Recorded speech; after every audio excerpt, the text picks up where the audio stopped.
नमस्कार दोस्तों, harmonic series के एक नए एपिसोड में आप सभी का एक बार फिर से स्वागत है। आज हम बात करेंगे क्रैप पैटर्न की, लेकिन मैं उनसे रिक्वेस्ट करना चाहूँगा जो फर्स्ट बार ये वीडियो देख रहे हैं, प्लीज़ प्रीवियस वीडियो ज़रूर जाकर देखिए। टोटल 4 एपिसोड में ऑलरेडी हार्मोनिक सीरीज में बना चुका हूँ, जिसमें मैंने बात की है हाफ बैट पैटर्न की, बैट पैटर्न की और ABCD की। तो जब तक वो कॉन्सेप्ट आपको क्लियर नहीं होंगे, शायद आपको क्रैप पैटर्न भी समझ में नहीं आएगा। तो मेरी रिक्वेस्ट रहेगी प्रीवियस वीडियो जरूर जाकर देखें। तो शुरू करते हैं। क्रैप पैटर्न XABCD पैटर्न ही है ये, ठीक है। लेकिन जैसे कि मैंने आपको स्टार्टिंग में कहा था कि ABCD में तो 2 लेक्चर से पूरा काम चल गया। फर्स्ट PRZ और सेकंड PRZ हमने समझ लिया। लेकिन जब बात होती है XABCD की, तो ये एक बहुत वाइडर सब्जेक्ट है। इसके अंदर मल्टीपल पैटर्न्स आते हैं।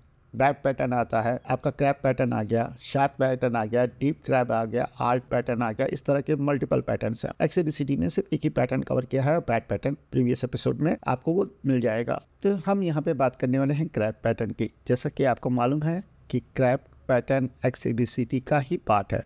तो XABCD को जब हम ड्रॉ करते हैं, कुछ इस तरह का हम ड्रॉइंग करते हैं, राइट। ये आपका बेरिश पैटर्न है और ये आपका बुलिश पैटर्न है। कुछ इसी तरीके का रहता है ना, राइट। इस तरह के रहते हैं। बैक पैटर्न में भी इसी तरीके को देखने को मिलेगा, क्रैप भी इसी तरीके को देखने को मिलेगा, आर्ट भी इसी तरीके को देखने को मिलेगा, शार्प इसी तरीके को देखने को मिलेगा। लेकिन डिफरेंस कहाँ है? डिफरेंस है हार्मोनिक PRZ की कैलकुलेशन। ये बिल्कुल अलग हो जाती है। जैसे कि बैक पैटर्न में हम 0.886 का PRZ कंसीडर करते थे, लेकिन यहाँ क्रैप पैटर्न में हमारा जो PRZ होगा वो होगा 1.618। लेकिन हर एक लेग की एक परफेक्ट कैलकुलेशन मैच होगी, तभी जाकर ये कंसीडर होगा। किस तरीके से ये समझते हैं। तो सबसे पहले तो मैं ये ड्राइंग्स को डिलीट कर देता हूँ और अब हम बात करते हैं स्विंग्स की, ठीक है। सबसे पहले हम बेरिश पैटर्न बनाते हैं। बेरिश पैटर्न कैसे बनेगा? कुछ इस तरीके से, राइट।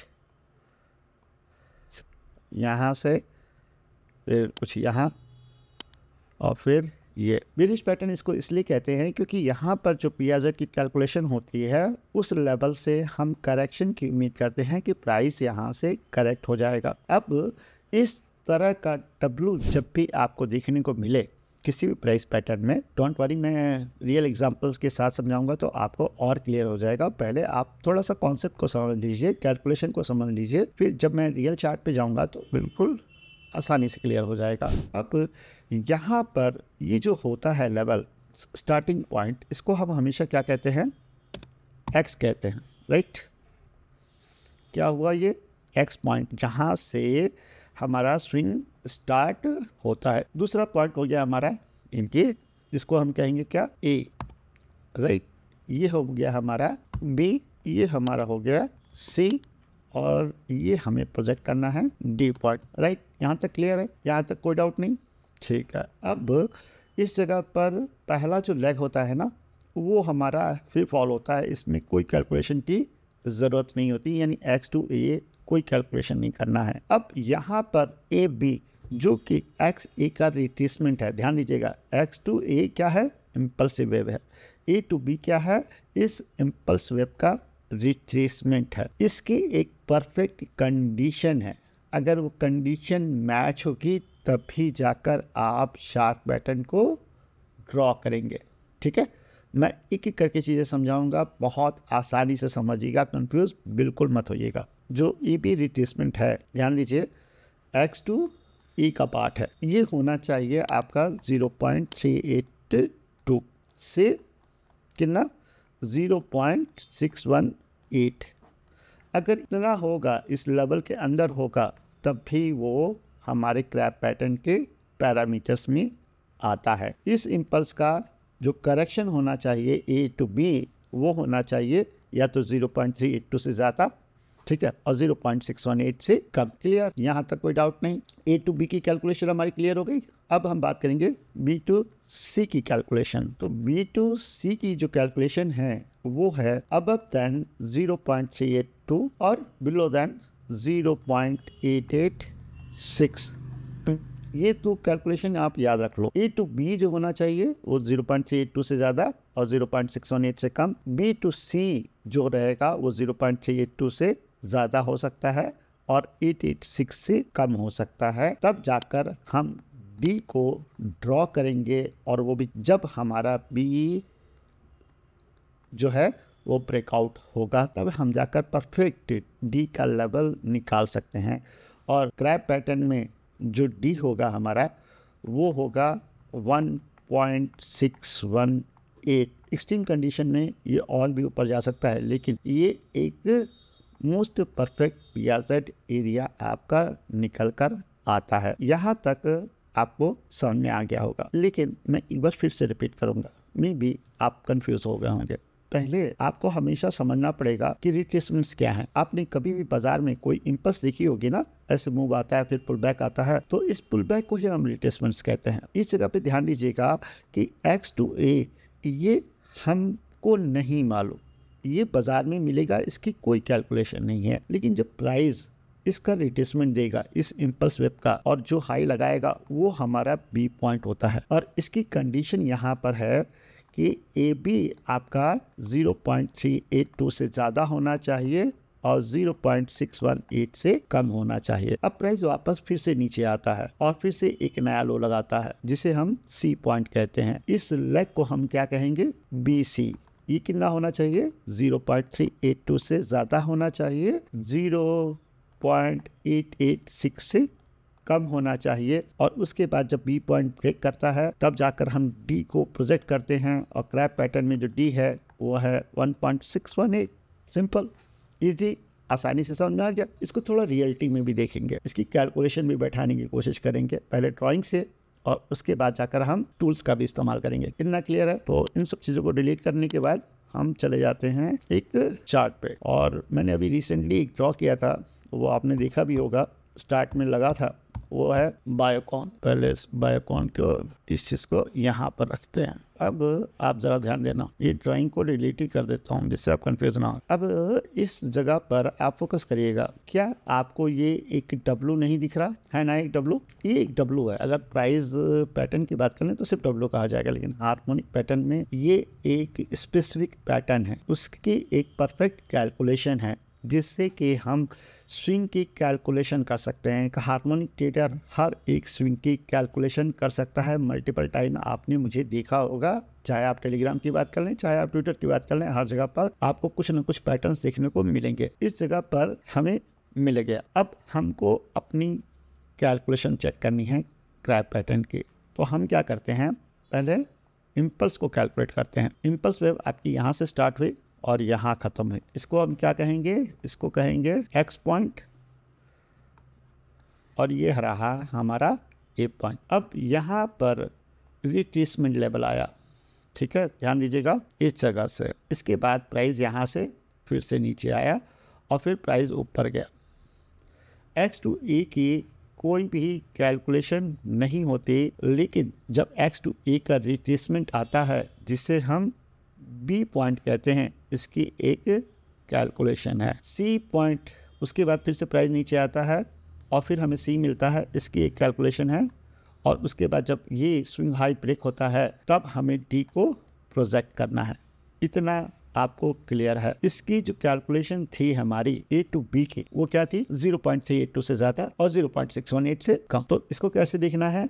इसको देखने के लिए आप यहाँ पे चले जाइए इस जगह पर, ठीक है, फिर रिट्रेसमेंट टूल उठाएं, मैग्नेट ऑन कर लें और फिर आप एक्स टू ए को ड्रॉ करें। अब यहाँ पर मैंने सिर्फ एक ही लेवल लगाया है, इसको मैं चेंज कर देता हूँ 0.382 और 0.618। इस जगह पे क्या है, प्राइस ऊपर गया ना, एक्स टू ए का रिट्रेसमेंट है, 0.382 से ज़्यादा है, राइट, थोड़ा सा ही ज़्यादा, लेकिन 0.382 से ज़्यादा है। तो हमारी क्रैप पैटर्न की फर्स्ट कंडीशन फुलफिल हो जाती है। क्लियर हो गई? अब हम बात करेंगे बी टू सी की। और बी सी की परफेक्ट कैलकुलेशन करने के लिए हमें ए से लेकर बी तक ड्रॉ करना होगा और हमारे लेवल थे बी सी जो होगा वो 0.382 से ज़्यादा होना चाहिए और 0.886 से कम होना चाहिए।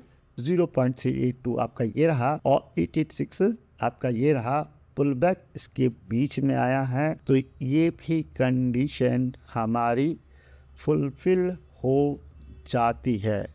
यानी एक्स ए बी सी ये चारों पॉइंट्स हमारे क्रैप पैटर्न के कंडीशन में आते हैं।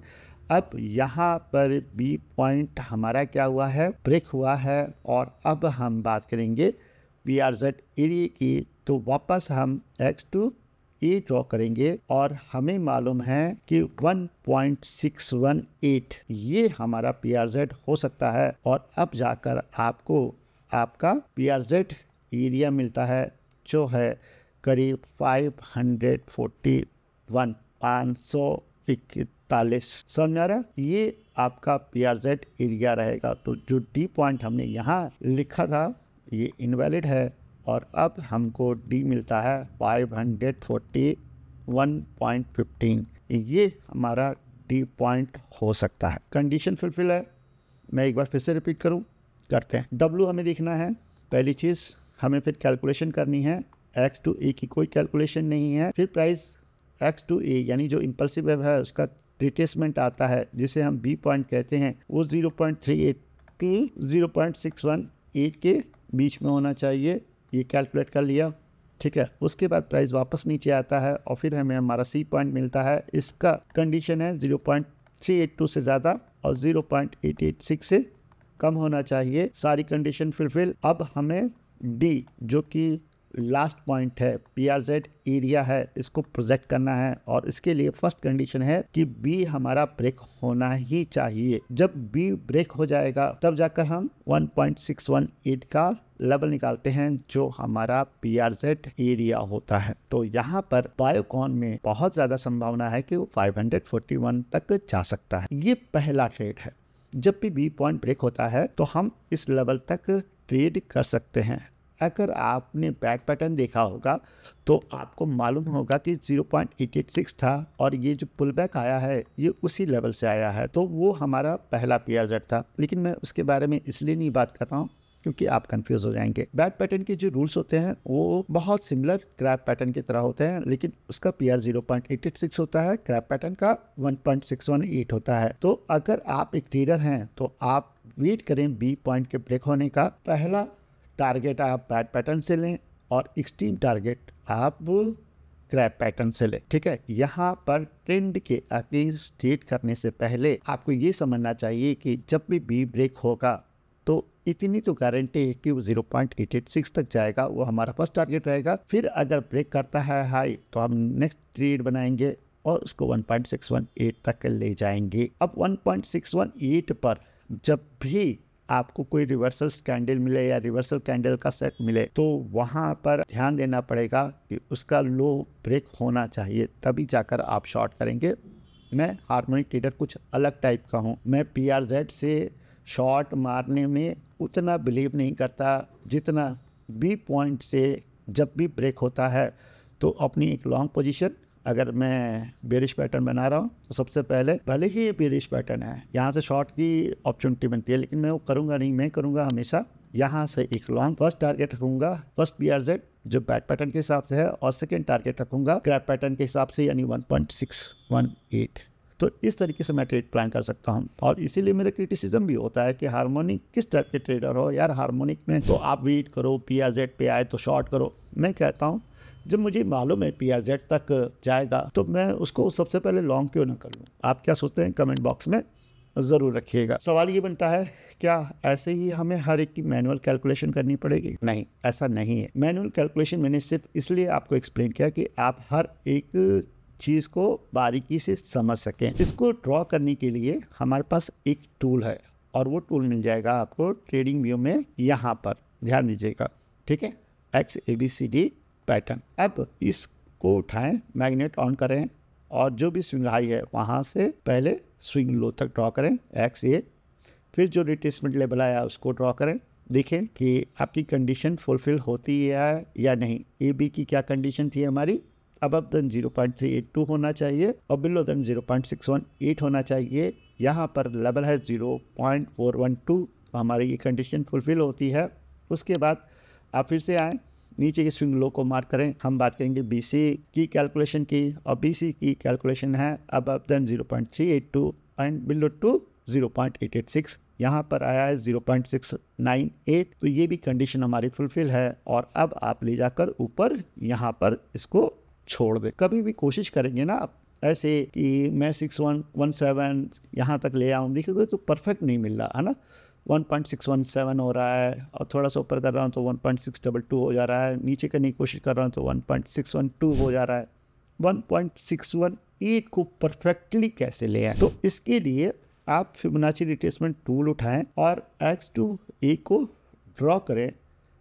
ठीक है, आपको 1.618 का लेवल मिल जाएगा जो है 541.15। फिर टूल में डबल क्लिक करें, कोऑर्डिनेट्स में जाएं, 5 पॉइंट पैटर्न है जिसमें D आपका 5th नंबर पे आता है। इसकी फिगर चेंज कर दें, क्या थी 541.15 और इसको ओके कर दें। आपको परफेक्टली 1.618 का लेवल मिल जाएगा। तो ये एक क्रैप पैटर्न है। इस समय बाजार बुलिश है तो मैंने आपको उसी तरीके का पैटर्न दिखाया है। होप आपको चीज़ें यहाँ पर समझ में आएगी। बुलिश पैटर्न में जब भी आप बनाएंगे यानी इस तरह का सेम रूल फॉलो होगा, कोई भी चेंजेस नहीं होंगे। इस तरह का कभी भी पैटर्न आपको मिलेगा है ना, तो भी यही रूल फॉलो होंगे। कंफ्यूज नहीं होना है। बुलिश पैटर्न बनाओ या बेरिश पैटर्न बनाओ, ए बी की जो कैलकुलेशन होगी वो एग्जैक्ट वही रहेगी। अगर मैच होता है तो क्रैप बनेगा, अदरवाइज नहीं बनेगा। बी टू सी की भी मैच होनी चाहिए, तब जाके आप क्रैप पैटर्न बनाएंगे, चाहे बुलिश पैटर्न बनाए या बेरिश पैटर्न बनाए। होप चीज़ें आपको क्लियर हो गई हूँ, मैंने डिटेल में समझाने की कोशिश की है। अगर फिर भी कोई क्वेश्चन बनता है तो कमेंट बॉक्स में जरूर लिखें, मैं जवाब देने की भरपूर कोशिश करूंगा। तो आज की वीडियो को मैं यहीं क्लोज करता हूं और उम्मीद करता हूं कि आपको आज का वीडियो पसंद आया होगा। अगर पसंद आया है तो प्लीज़ लाइक करिएगा, शेयर करिएगा एंड सब्सक्राइब करिएगा। मिलते हैं नेक्स्ट वीडियो में। थैंक यू, नमस्कार, धन्यवाद, जय हिंद।